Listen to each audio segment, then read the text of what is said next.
So I'm going to give you a quick tour around my Fantic Caballero Scrambler 500 Deluxe. So it's similar to the basic Scrambler 500. Difference is a slightly different colour scheme, a few extra little bits and pieces on. So you've got a brown seat, grey tank, you've got a brown protector on the bars there.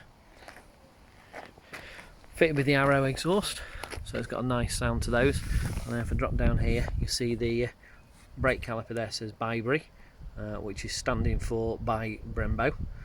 So they're a derivative of Brembo, made by the Brembo manufacturers.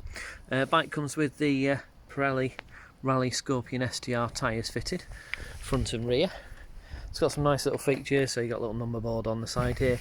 Some nice workmanship on the gear hanger there, or brakes, sorry, wrong side, brakes. Gear hanger's the other side, obviously. But yeah, some nice little detail on there, some nice little touches to it. You'll see it's actually badged up as a 500 there, but the Caballero is actually a 449, so it's a 4-stroke single cylinder. I've actually fitted mine with the radiator guard there, and I've actually taken off the original mud guard. So the original mud guard was a hugger over the front wheel, but I've actually fitted one of the raised mud guards from the Rally, so I managed to get a black one with the decal on there. So I just preferred it, I wanted it to look a bit more like a Scrambler, which is what I grew up with, so I'll put that on.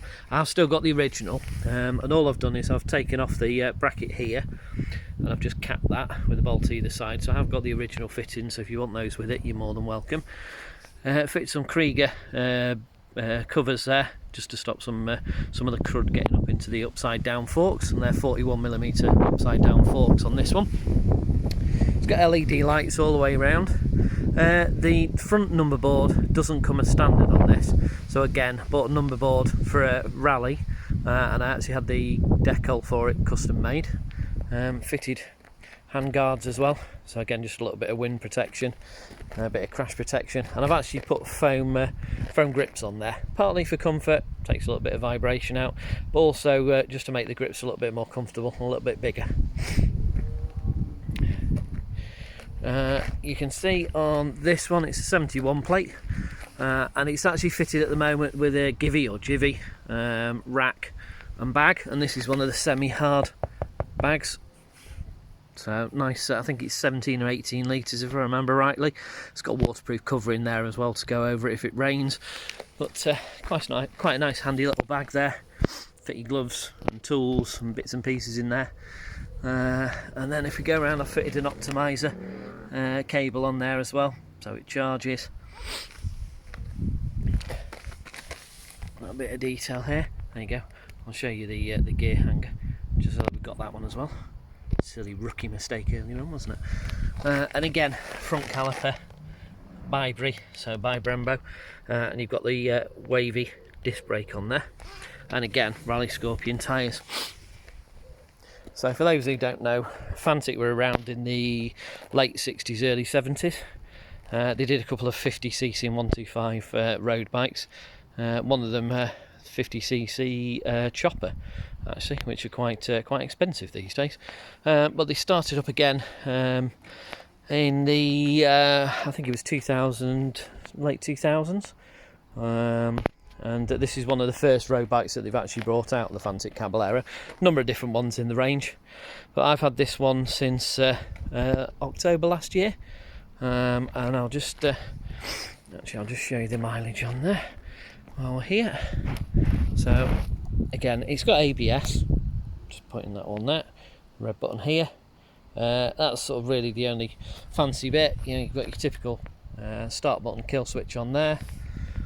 And on this side, normal headlights, horn, indicators, full beam there. But yeah, switch the key on and just give it a second just to go through the process. You see at the moment it's got 2861 in terms of mileage, so that will change. If I can manage to pull my clutch in, it's always a challenge this one. See if I can pull clutch in holding this with my mouth.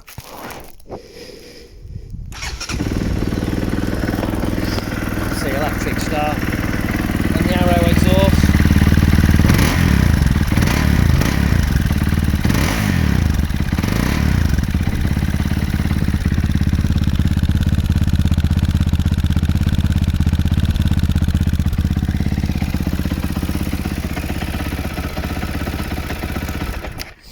So quite a nice sound to the basic Arrow exhaust, and they do pop a little bit under deceleration. This version is a stock version, so you can see the downpipe here with the catalytic converter. They do actually do race exhaust for the Fantic Caballero Scrambler Deluxe and the rest of the Scrambler range as well, which eliminates a cat, so it's basically straight through, comes out and meets up with the tail, but you do have to get the full system. I have seen a few people on some of the Fantic groups, they've actually managed to sort of fettle about with it and actually get the new header to fit the original tailpipes, but they normally recommend that you get the manufacturer ones, obviously a little bit more money. From memory, round about the £900 mark for the front and rear together, and that fitted by a dealer. It also has a slight change to the mapping on it as well, but a fantastic little bike, very nippy, and I've actually loved having this one.